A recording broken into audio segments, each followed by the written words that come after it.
Hey, espresso lovers, Mark here from Latte Love. You know, I want to share with you what many consider to be the best video ever done on steaming milk and pouring latte art for beginners. So stay tuned for an encore presentation for our video, The Beginner's Guide to Steaming Milk and Pouring Latte Art, that was put together by my colleague AJ. It's an outstanding video with nearly 250,000 views. Easy to understand, it demystifies milk frothing using split-screen cameras and graphics. You'll learn how to avoid mistakes and how to pour a latte art heart. And during the premiere of this encore presentation, AJ is going to be down live in the comments to take your questions on techniques or equipment. Before we get to the video, a reminder that Latte Love has the best selection of everything coffee and espresso. Plus our experts, they are passionate. They're going to get you the advice and products you need. And the shopping experience at Latte Love, check it out. Many products in 3D and augmented reality, so you can see it on your countertop before you buy. And if you want to stand out from the crowd, use our customizer to add unique colors or wood components on select machines to create one that's your very own. Plus, you can bundle products for automatic savings. And don't forget to go to the sale page at Latte Love for special Black Friday and Cyber Monday deals that are going on now. With that out of the way, here's AJ's awesome video, The Beginner's Guide to Steaming Milk and Pouring Latte Art. Hey everyone, I'm AJ from Latte Love, and today I want to take you through my beginner tips on how to get started pouring latte art. In this video, I'll go through the basics of steaming milk, some mistakes to avoid, and how to pour a simple heart design. Keep in mind, I'm not a barista. I only recently started getting into latte art as a hobby, but I wanted to share what I've learned along the way to help you get going. It's important to first start with a good espresso. You really want to nail down your basics of dialing in and pulling shots before worrying about latte art. I'm not going to get into the details of that in this video, but if you're just starting an espresso, check out the video link down in the description for a full beginner's guide to semi-automatic espresso machines. If you're using a dual boiler machine like the Rocket R58, you can brew your espresso and steam your milk simultaneously, aiming for them to finish at the same time. If you're using a premium entry-level single boiler machine like the Gaggia Classic Pro, you'll have to do one at a time. There's some debate on whether you should steam your milk or brew your shot first. As long as your machine gets up to steam temperature relatively quickly, like the Classic Pro does, I personally prefer to brew first, then steam. While your crema may dissipate a little, this will prevent your milk from separating while you're pulling your shot. Today, I'm making a 10-ounce latte consisting of a 2-ounce double shot of espresso and 8 ounces of steamed milk. For the milk, I'm using a 12-ounce pitcher filled to the bottom of the spout, which is about 6 ounces of cold milk.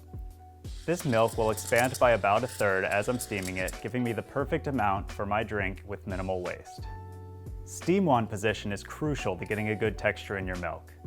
First, open your steam valve for about a second to purge the wand of any water that's inside. Start by placing the wand in the center of your pitcher, using the spout as a guide. Imagine the pitcher broken up into thirds and slightly tilt the pitcher to one side, placing the spout on one of the third lines. Submerge the tip about 1/2 inch into the milk. Our goal is to hold this position without having to move the wand too much while steaming. Turn on the steam to full power and immediately lower the pitcher very slightly until you hear a ripping noise from the wand, which sounds like paper tearing. This indicates that you're injecting air into the milk. Continue aerating until the pitcher starts to feel warm on the outside. Once you feel it getting warm, raise the pitcher just enough to submerge the tip of the wand and stop introducing air. This will create a whirlpool of milk that is rapidly spinning and mixing, which helps break up any larger bubbles and create a uniform texture throughout the pitcher. If you don't get this effect, move the wand until the milk does start rolling, and remember this placement as your start position for next time.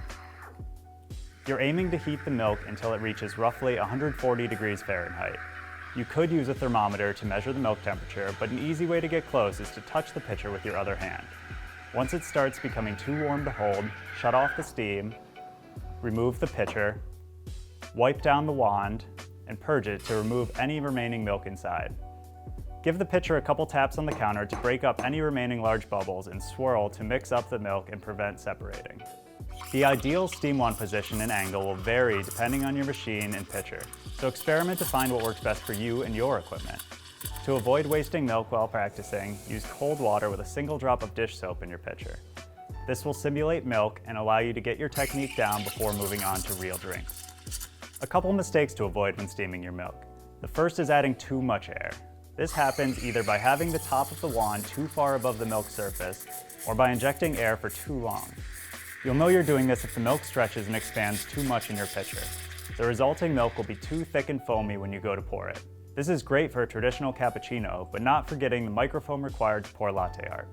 On the other hand, you don't want to add too little air either. You'll know you're doing this if you hear a loud, unpleasant, screaming sound coming from the pitcher. If you hear this sound, lower the pitcher slightly until the tip of the steam wand reaches the surface of the milk and you hear the ripping sound again. The texture we're aiming for is similar to wet latex paint. If yours is too thin, next time try adding a little more air. If it's too thick, add a little less. Now, on to pouring. Tilt the cup at a 45-degree angle. Begin pouring with the pitcher high above the cup, about 4 inches. Start pouring slowly, directly into the center of the deepest part, then move around the cup to mix in the crema and set a blank canvas. Once the rising liquid almost reaches the edge of the cup and the cup is around 2/3 full, stop pouring, but keep the cup tilted. Bring the pitcher down as close as you can to the center of the espresso and begin pouring again, this time faster than before. As the cup fills, tip it back to level. This will prevent it from overflowing and also push your design to the proper spot. At this point, slow down your pour, slightly raise the pitcher, then strike through, trying to keep everything as centered and symmetrical as possible. One tip that helped me a lot when I first started: when you lower your pitcher to start pouring the design, rest the pitcher on the edge of the cup. As you pour and tilt your cup level, keep this contact point in the exact same place. Just simply tilt both hands together as if they're locked in that position relative to each other. Don't worry about wiggling the pitcher or anything for now. Just focus on the fundamentals of frothing and pouring. Establishing good techniques for this basic art will really help when you move on to more advanced designs. Chances are you won't get this perfect on your first try or even your 10th try. Don't get discouraged. The more you practice, the more you'll hone your technique and learn what works best for you and your machine. As I mentioned in the beginning, until recently, I had never even tried pouring latte art. As a challenge to myself, I limited myself to 1 latte a day with lunch and took a picture of the result each time. I found that tracking my progress this way helped me analyze my technique and improve my pours. At the beginning, most were pretty awful as I got the feel for the right way to texture milk and pour the design. As time went on, there were gradual improvements until I started getting more consistent results and began experimenting with more advanced designs. So, if you're just starting out in espresso and want to learn latte art, give this a try. If you have any tips of your own or questions for me, let me know down in the comments and I'll get back to you. I'm AJ and thanks for watching. If you want more videos like this, subscribe using the button down below and be sure to come back for more of the best on everything coffee, brought to you by ArtThe Love.